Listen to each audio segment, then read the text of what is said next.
Welcome to another Blue Jackets Drop-In. I'm Bob McElligott. I'm here with Jody Shelley, and today we're joined by Blue Jackets centerman Pierre-Luc Dubois. Now, PL, we talked to you right near the beginning of this thing, and at that time you were in Winnipeg. Where have you moved on to now several weeks later?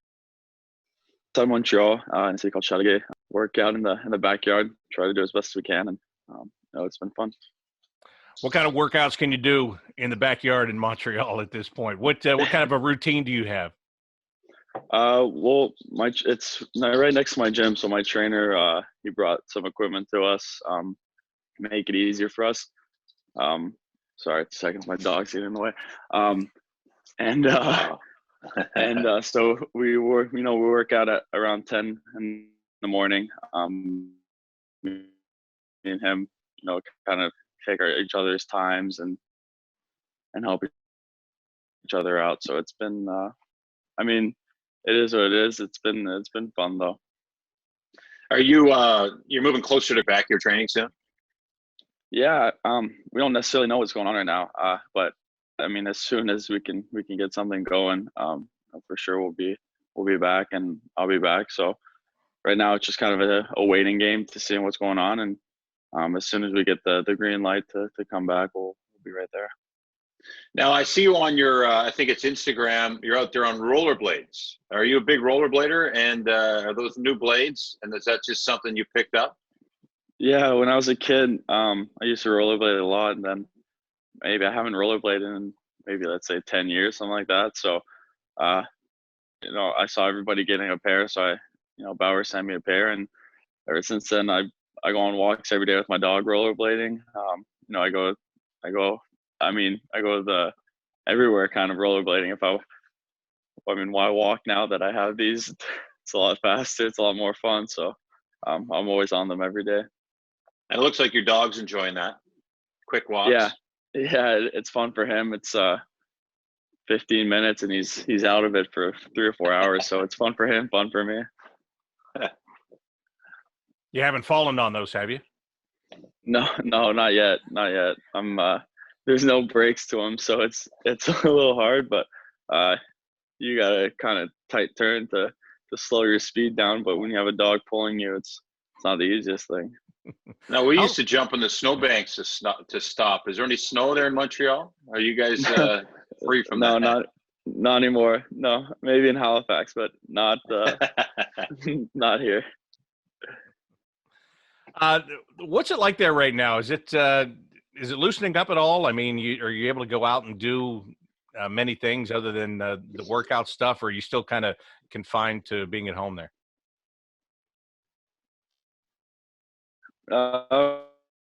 We're so confined here. The island of Montreal isn't doing too well, so they've the suburbs. 5 hours away in my hometown, Rimouski. Stuff's kind of open right now, but here it's still closed. We still just hang out and just wait for the news that we can start moving again. You did something pretty special. I know you've done a couple of things, but here in Columbus recently, you and Oliver Bjorkstrand teamed up, and while teaming up, you delivered some pizzas to the fine folks that are out there on the front lines at Kroger that are stocking the shelves every day to make sure the rest of us have food. Where did the idea come from that you guys would team up and the pizza delivery would be the way you would try to show your support and give back a little bit? We talk a lot, me and Oliver, FaceTime or text. So we were kind of talking of what can we do, something we can do to help. We asked the team if they had any ideas, if they can help us out with that, and they came out kind of with the pizza idea, and we thought it was a great idea because we always talk about the nurses and the doctors are doing a fantastic job in the hospitals, but there's also other people involved, like grocery store workers that work to keep food on our shelves. So as soon as we heard of the idea and we knew it was possible, we jumped in and tried to do as much as we could. Pierre, what kind of feedback did you get from that? Did you get? Are you surprised at the amount of people that have reached out and appreciated what you've done? Yeah, we got pictures. We got, the team sent us pictures and videos and stuff like that of people being happy. And that's, we know we're not changing their lives. We know we're not it's not a huge thing, but if it's just a small thing that could put a smile on their faces and make their days a little bit easier, it's a good thing. You did something in Montreal too, didn't you? Yeah. What did you do up there to give back a little bit? Well, here my grandparents live kind of in a retirement home type of thing, so uh, I wanted to help them out. And here, if you're over 70, I think you have to go to the grocery store between 8 and 9, just because there's less people there and you're more at risk. So I wanted to help them out in that sense, and I kind of got if you will, a bunch of stuff at the grocery store in a basket, and then I wanted to send it to them, but I thought of including everybody in their building. So we sent out 23, I think, baskets full of like eggs and milk and cereal and stuff like that to everybody in their building, just to help them out a bit. And again, it's not changing their lives, but if it could help them out for the week or for 2 weeks, it's a good thing. And to follow up on Jody's question about the pizzas, what kind of feedback did you get from that? Because when you say about changing lives for older people, as you said, it's kind of dangerous for them to be out right now, to be able to do that and give it to them. And I think sometimes that we tend to forget that those older people, how much they gave to make the world the way it is today so that we can all enjoy it. I would imagine there was some great appreciation for a young man giving back to them and helping them out just a little bit. Yeah, pretty much every day or a lot of times during the week. So, she was really happy, and a lot of people from her building, she said, gave her cards, thanking me. And I went to visit them actually last week because I was the first person they've seen in 2 months almost. So, she gave me the cards, and I was outside on the balcony, and they're inside, and through like the screen door, and I mean, it's a lot better than on the phone. So she thanked me. And the person that lives above her was on her balcony, and she was there too. So I talked to her for a little bit. But I think, like I said, it's not changing their lives, but I think it helped them. Pierre-Luc, how did you do that exactly? Because that's a great idea. Did you go get the stuff and do the baskets, or did you get with someone and figure out what people needed and just set up a real simple basket for them? Yeah, well, I teamed up with the grocery store that's maybe a mile from their building. I went online and I checked everything out, and I kind of chose what the stuff that could help them out, like cereal and stuff like that, like I said. So I added everything up. Then I told the grocery store I want 23 of these boxes delivered to the building. Everything cleaned, everything delivered in a safe way, and they're great in helping me, and everything arrived on time, and it was an easy process. That's a great idea. Did you with that or back and being a part of helping others? Yeah, I saw Jeff Petrie. He did something in Montreal where he paid for the meals of the doctors and the nurses at the hospital here. So I kind of saw that, and then I thought, what's something I can do? And like I said earlier, we always talk about the doctors who are doing a fantastic job, but there's also people working like at the grocery store, and my grandparents. It's a tough time for them not being able to really leave their building and see anybody. So, me and my sister kind of brainstorming ideas. What can we do? And that's one of them that popped up.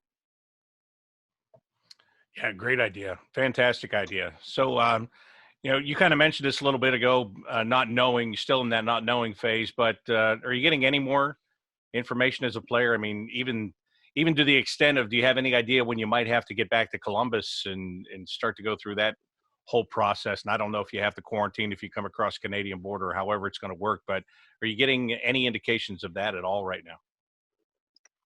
Not really. No, we haven't really gotten any information. It's kind of a day-to-day thing where tomorrow they might tell us, you guys need to come back. So the only thing you can do right now is stay ready, keep working out.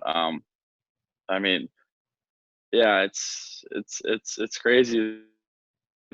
For the next 2 weeks, I might get no information. Then tomorrow, you have to come back. But I mean, we're staying ready, and we're hopeful that that it's going to happen. What do you, just of all the things, you're like everybody else. I mean, you read stuff, you hear stuff, you see stuff, but what are your thoughts? As this has gone on like whatever 8 weeks now, I mean, and you're trying to stay in shape and all that. What are your thoughts about the different scenarios? How much are you hoping you get a chance to play, even under whatever kind of crazy situation it might be? Yeah, we want to play. I really want to play. As much as I love working out and being here. I'd much rather be playing hockey and doing what I love to do. So we want to come back, but I think the most important thing is coming back in a safe way, a way that makes sense, a way that we're not a threat, we're not exposed to anything, and in a way also that we're not locked up, like we can't see anybody, can't leave the hotel or something like that. So it's I don't know exactly how that works. I don't know if it's possible, but I think that's the only realistic way to come back. As a professional athlete, usually when training camp is coming, what you kind of plan out your off season.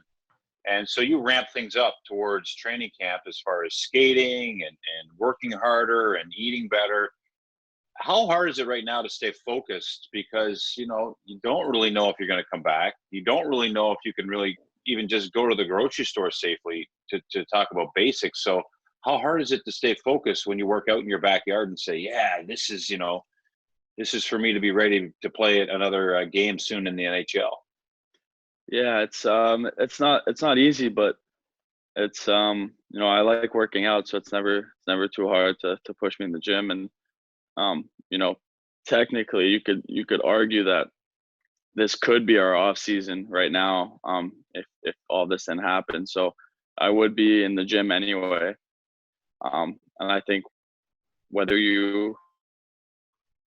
every summer I try to peak for training camp for the start of the season. Now it's kind of the same thing, but anytime I haven't skated, maybe that'll be a little different, but we're doing the best we can here. Well, you rollerbladed, so you're fine. Yeah. Hey, yeah. Do you do push-ups? I just started doing push-ups. Do you do push-ups? Yeah. Okay. Yeah, if you were to drop down and do push-ups, how many could you do? Like, what's the most you could do without stopping? Is this you asking me to do them after to prove it, or?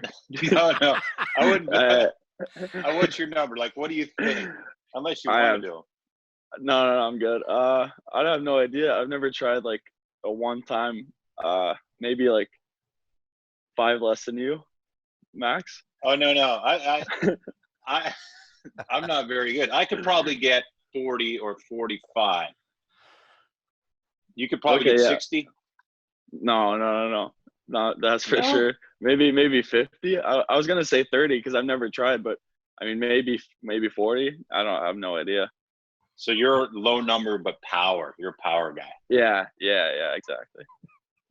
Well, how long do you think it would take you? Because people have asked me, Pierre-Luc, how long do you think it would take the guy ready? So do you think, how long from a training camp? A week, 2 weeks, 3 weeks? Maybe. I mean, the main thing is the skating with the hips. Guys with hip problems, it's kind of a slippery slope. If once it starts hurting, it's kind of you have to almost shut it down type of thing. So I'd say maybe 3 weeks, because we haven't skated in a couple months. You can't really come back and start intense. You can't really come back and go like if nothing ever happens. So I might say maybe 3 weeks, of skating, and then ramping it up a little bit, adding workouts to it. But like I said, I think the main thing is just injuries. Yeah, so it will take a while, and that's interesting. I never thought of that, but you do, when you skate in the summer, you go for about a week or 2 weeks, kind of easy, not easy, but just kind of getting the flow of the game back, don't you? Yeah. I mean, it's important to know your body. I mean, knock on wood, I've never had injuries, but I was rollerblading for an hour the other day, and I could feel it in my hips. So I can't even imagine what it'd be like having a torch training camp at this time of the year. So ease your way into that. yeah, easier way into it.